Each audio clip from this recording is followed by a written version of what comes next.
இதில் அந்த உறக்க நிலையில் உள்ள நுண்ணுயிரை இப்போ என்ன நம்ம செய்ய போகிறோம்னா, ஒரு ஏக்கருக்கு 250 கிராம் இதை 10 லிட்டர் தண்ணியில் கரைக்கிறோம்.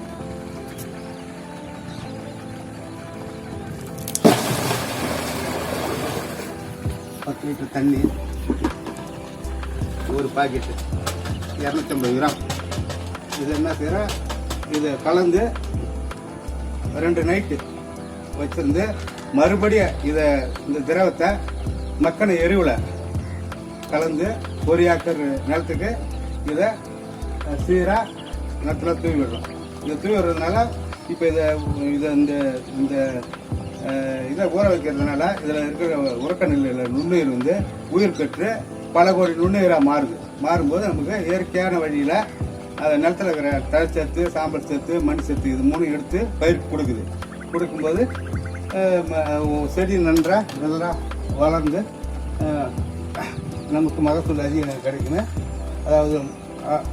அதாவது ஒரு நம்ம மதுரையில் இருக்கிற சுப்பு சார், நம்ம பாண்டிச்சேரியில் படிச்சிருக்கோம் சார், சுப்பு சார் இதை கொடுத்துருக்காரு.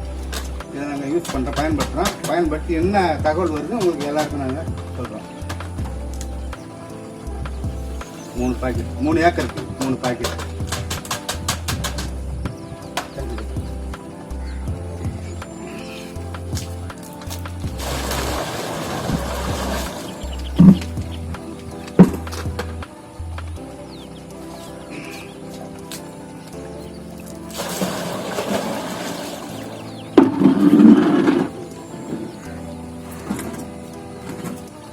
இது அப்படியே கலந்து மூடி வச்சிட வேண்டியதுதான். மூடி வச்சு 2 நாள் மூடி வச்சுட்டு யூஸ் பண்ண வேண்டியது.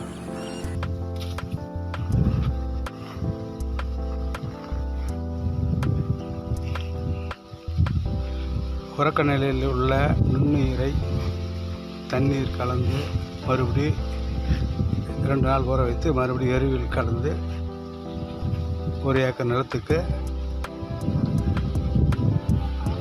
சீராக தூவிடுறோம். ஃபெர்டிலிட்டி ஒரு உயிர் உர கூட்டமைப்பு, பயோ ஃபெர்டிலைசர் கன்சார்ஷியம். இதில் 6 நுண்ணுயிர்கள் மைக்ரோப்ஸ் உள்ளது. அவை 7 சத்துக்களை கொடுக்கின்றது.